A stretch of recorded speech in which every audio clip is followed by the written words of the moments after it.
और अब बात लालू प्रसाद यादव के बड़े लाल की करते हैं, जिनका विवादों से पीछा छूटने का नाम ही नहीं ले रहा है। इस साल के जाते जाते तेज प्रताप एक और नए विवाद में अब फंस गए हैं। अब उनकी ही पार्टी के एक पूर्व कार्यकर्ता ने उन पर बेहद गंभीर आरोप लगा दिए हैं और पटना के बेउर थाने में जनशक्ति जनता दल के खिलाफ शिकायत दर्ज कराई है, जिसमें संतोष रेणु यादव ने दावा किया है कि तेज प्रताप की ओर से लगाए गए सारे आरोप झूठे हैं। साथ ही ये तेज प्रताप से ही अपनी जान को खतरा बता रहे हैं।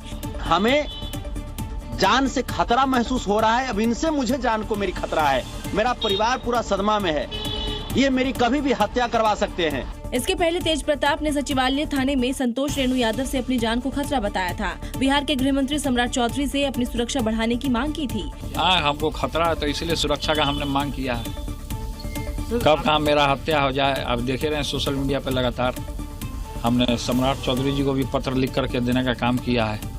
2025 में तेज प्रताप का परिवार से नाता छूटा, माता पिता की पार्टी से हटाए गए, खुद की पार्टी बनाए लेकिन बुरी तरह से हार गए। अब जाते जाते एक नए विवाद में फंस गए। अब दोनों की शिकायत की जांच हो रही है, उसके बाद ही पता चलेगा कि इस मामले में कौन सच्चा है कौन झूठा है।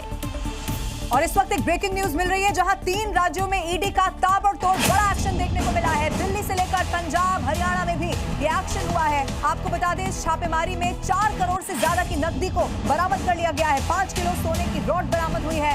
करीब 7 करोड़ की चांदी बरामद हो गई है। 50 से ज्यादा पासपोर्ट जब्त कर लिए गए हैं और जांच का दायरा इसी के साथ और बढ़ा दिया गया है। ये आप देखिए, नकदी आपको नजर आएगी कैसे इतना सारा कैश मिला कि जो नोट गिनने की मशीन होती है उनको तक मंगाना पड़ गया। इधर मुंबई नगर निगम चुनाव को लेकर महायुति गठबंधन में सीटों के बंटवारे का मुद्दा अब सुलझ गया है। अब भारतीय जनता पार्टी और शिवसेना कितनी सीटों पर चुनाव लड़ेगी, इसका फॉर्मूला भी सामने आ चुका है। इसमें सबसे बड़ी बात, सीटों की इस डील में अजीत पवार की एनसीपी शामिल ही नहीं है।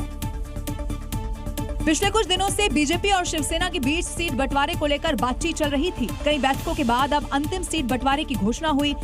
एकनाथ शिंदे के नेतृत्व वाली शिवसेना के बीच हुए सीट शेयरिंग समझौते ने महाराष्ट्र की राजनीति में एक बड़ा संकेत दे दिया है।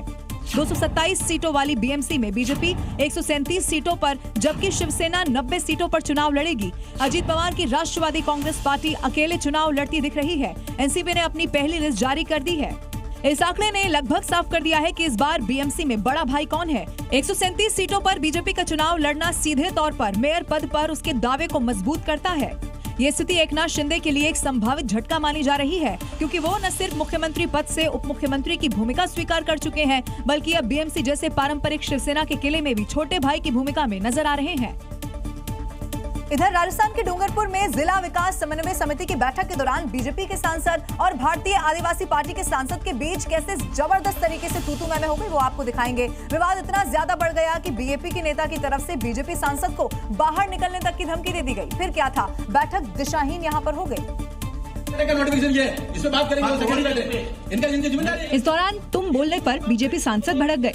तुम क्या होता है, कैसे बात कर रहे हो? कैसे बात कर रहे हो? तुम क्या होता है? आज बखड़ा करने कैसे होता है? बखड़ा करने आए आप? तुम क्या होता है? हम उदयपुर पर इंतजार करते हैं। तुम क्या होता है? अरे बोलने का तरीका नहीं। तुमको क्या होता है? मैं आवाम करके बात कर रहा हूँ।